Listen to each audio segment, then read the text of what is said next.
Got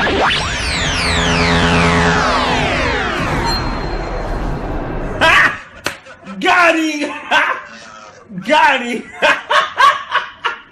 Usually I don't drop the review until Sunday, but I had to get it out early this time because goddamn, I think we just got the best chapter of Wano. So we gotta talk about this, but really quick, if you're not yet subscribed, we do this every week, so make sure you're subscribed and drop a like if you're having a good time. And right off the bat, we got the title of this chapter, which was Conqueror's Haki. Now, when I saw this, I was like, okay, maybe it's Zoro that is referring to here, because Luffy should be down pretty bad from last chapter after Kaido bodied him. But because it was the title, I felt like it might have been too obvious, so going into it, I expected it to have something to do with Luffy. And well, as we see later, it was a lot more than just Luffy. But jumping into the chapter, we see Big Mom is still continuing to fall from Onigashima, Zeus is still stuck in that box, and Zoro is cutting up Prometheus. But at the same time, you can still tell that Zoro is definitely a little hurt from the attack he took last chapter. Law even says that he wouldn't be surprised if all his bones were broken. So once again, that attack Zoro took on last chapter, very, very impressive. After that, we jump to Luffy and Kaido, and as many expected, Luffy got knocked the hell out. That attack last chapter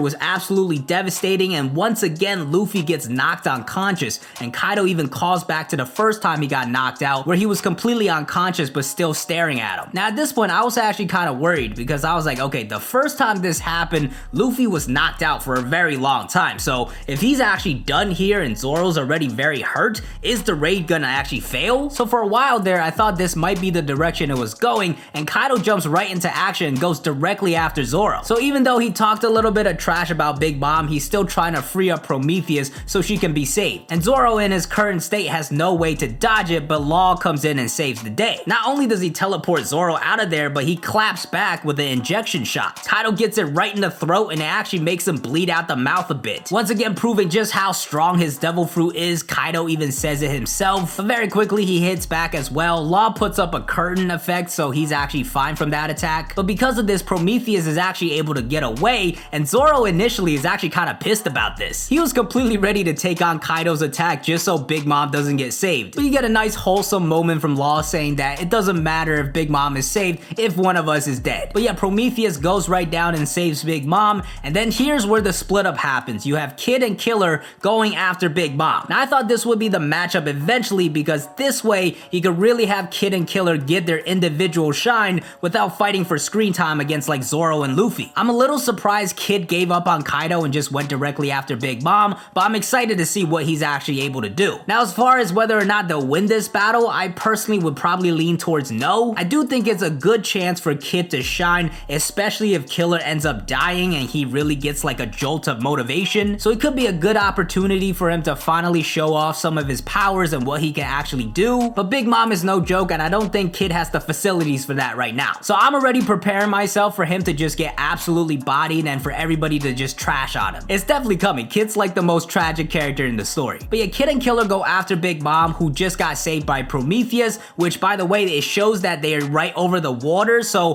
Onigashima is not over Wano yet. But the conversation between Big Mom and Prometheus here was really interesting, and I definitely didn't see it coming. They actually end up bagging on Zeus for not being able to save her, which like I low-key feel bad for Zeus. It's not like he didn't try, he just got stuck in a prison realm. But what's really funny here is Prometheus kind of trying to become the favorite son and really bagging on Zeus, and then he ends up asking Big Mom a favor, which I think will be making a new Zeus, because later on we see Kid and Killer look at the clouds and they notice something is happening. So I think what's happening here is Prometheus asked Big Mom to make another Zeus with her own soul, and this is honestly good for the Straw Hats because now Zeus can go back down to Nami, giving her that power to defeat Ulti. But yeah, it looks like Zeus is gonna go back to Nami. We're gonna get Kid and Killer versus Big Mom, although I'm a little interested on how they're gonna get to her in the first place. We'll just have to wait and see. But back on the rooftop, we got Kaido being really villainous. He's talking a lot of trash to where he knocked out Luffy, saying how he's gonna gouge his eyes out and all that crazy stuff. And of course, once again, Luffy is knocked out unconscious. This is honestly like the third time he's lost to Kaido at this point. And when Luffy's knocked out, his right-hand man Zoro has to step up to the plate. And at this point, Zoro is very exhausted. He doesn't have a lot left, so he says to Law, I got this one last attack I'm gonna use on him, him, if I don't succeed, get out of here because I'm gonna die. So with the remaining power and energy he has, he musters up this final attack, and finally, after 500 chapters, we get the return of Ashura Zoro. And of course, with any great Zoro moment, there's gotta be some amazing dialogue attached to it. So he says to Kaido, that's my captain there, and you're gonna have to take my head before you take his. A direct callback to the nothing happened moment, once again showing Zoro's loyalty. And the last time he used Ashura was actually on Sabaody against Kuma, so it's kind of fitting. But yeah, Zoro finally goes into Ashura. He launches this attack, which initially has Kaido bleed out the mouth a little bit,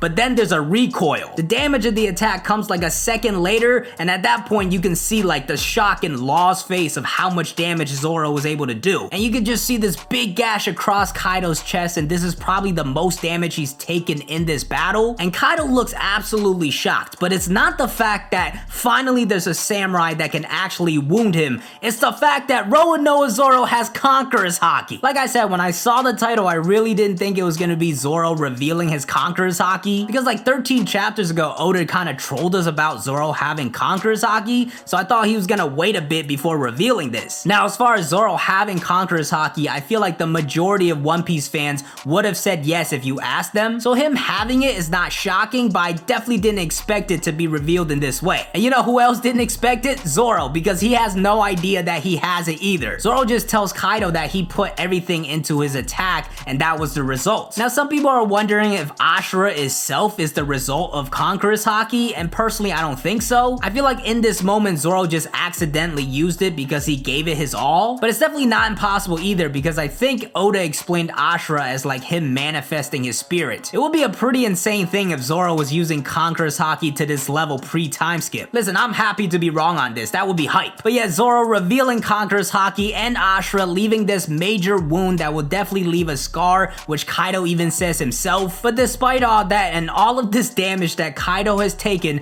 the man is still chilling. This man turns around, puts on his train conductor hat, and just runs through Law and Zoro. 2 in 1 just slapped up with a Thunder Bagua. Neither of them had a chance. Kaido ran through them like a train. So at this point, everybody is down, and Kaido is going through giving his villain monologue, saying like, it's a shame you guys could have joined me and we could have taken over the world. And then once again, I thought, okay, is this it? Is this where the raid actually fails? But the chapter is not over, and one man stands back up. The future pirate king, Monkey D. Luffy, back from the dead. Arise, Monkey D. Luffy! Despite taking that big hit, he gets back up. He starts talking back to Kaido and says, none of us would join you. We like the samurai, and I promise you, I will send your ass flying. And as he's talking, he's thinking back to his training with Hyogoro, all this Ryo training he's been building up, trying to do enough damage to Kaido, but so far it just hasn't been enough. But now he's finally figured it out. The reason Kaido's attacks are so strong and why he's so durable is because of Conqueror's Haki. That's right, Advanced Conqueror's Haki also gets revealed in this chapter. The durability of Kaido and probably the durability of Big Mom, that crazy clash of Whitebeard and Roger back in the Oden flashback,